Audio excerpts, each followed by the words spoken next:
दोस्त अरुण चतुर्वेदी फिर से स्वागत करता हूं आपका अपने चैनल पे।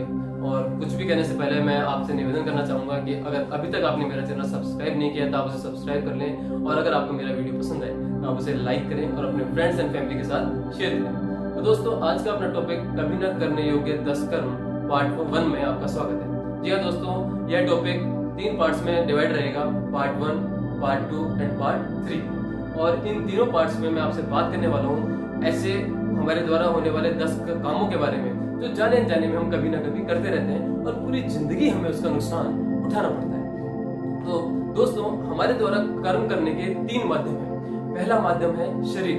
तो आज के इस टॉपिक कभी ना करने योग्य 10 कर्म पार्ट 1 में हम जानेंगे शरीर से होने वाले ऐसे 3 कामों के बारे में जिनका हमें त्याग करना चाहिए। दोस्तों, शरीर से होने वाला पहला कर्म जिसका हमें त्याग करना चाहिए वो है हिंसा।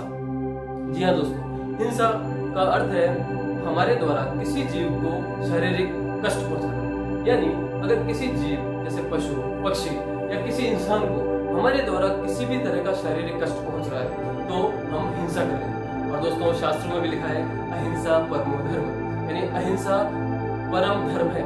यानी अगर हम हिंसा कर रहे हैं तो हम अधर्म कर रहे हैं, पाप कर रहे हैं, तो हमें ऐसे पाप से बचना चाहिए। जैसे दोस्तों, आप देखते हैं काफी लोग ऐसे होते हैं जो ना तो खुद सुकून से रहते हैं ना लोगों को सुकून से रहने देते हैं। वो घर में भी मारपीट करते हैं और अगर वो कहीं बाहर भी रहे तो लड़ने के बहाने ढूंढते रहते हैं। दोस्तों, मैं आपको याद दिलाना चाहता हूँ कि हम सबके शरीर में ईश्वर का निवास है, सबके दिल में ईश्वर रहता है। और अगर हम चाहते हैं कि ईश्वर हमारा साथ दे, हमारे कामों में हमारा साथ दे, ईश्वर हमसे प्रेम करें, तो हमें पहले ईश्वर के बनाए हुए लोगों से प्रेम करना सीखना होगा, लड़ने की आदत का त्याग करना होगा। तो दोस्तों, ऐसी अगर कोई आदत हिंसा की आपके अंदर है या हमारे अंदर है तो हमें उसका त्याग करना चाहिए। आगे बात करते हैं शरीर से होने वाला वो दूसरा कर्म जिसका हमें त्याग करना चाहिए, वो है चोरी। जी हाँ दोस्तों, चोरी।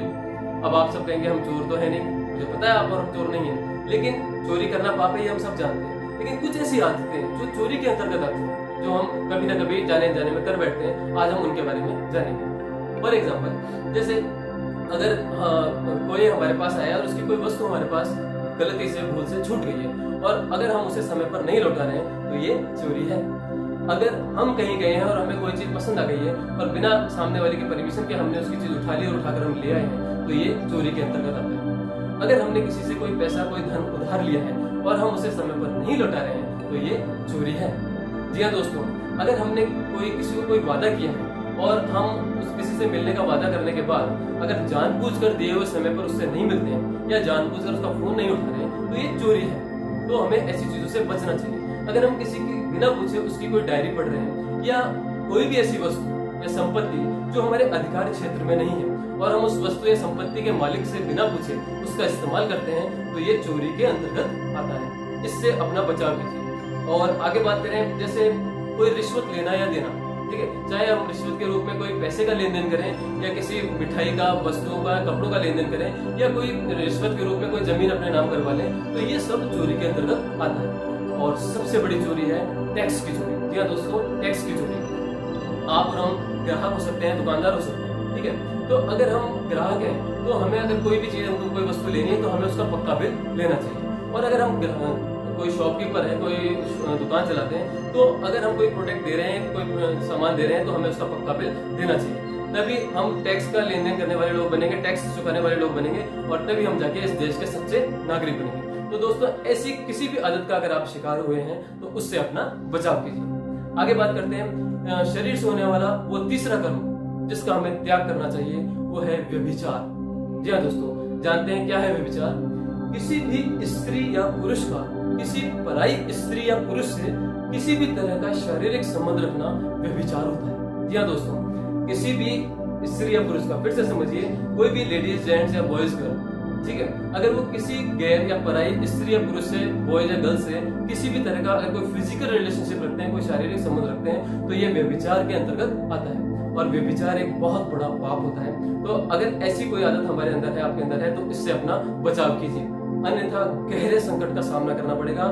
सारी जिंदगी प्रयास करते रहेंगे और पहुंचेंगे कहीं नहीं। और गलती से अगर कहीं पहुंच भी गए, कोई मुकाम हासिल कर भी लिया, तो वापस वहीं पर आकर गिरेंगे जहां से शुरू किया।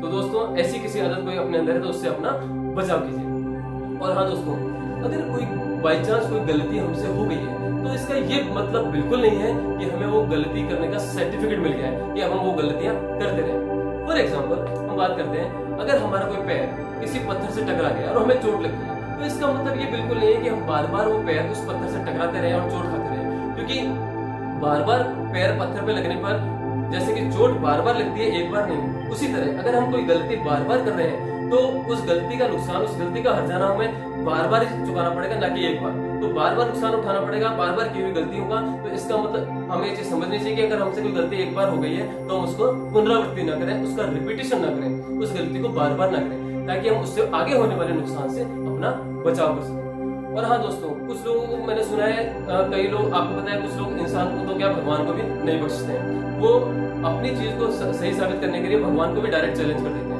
जैसे कुछ लोग कान्हा जी की बात करते हैं कि कान्हा जी के साथ तो कई गोपियों का रिलेशन था और वो रासलीला करते थे, ठीक है। तो दोस्तों, मुझे करुणा आती है ऐसे लोगों पे, ठीक है।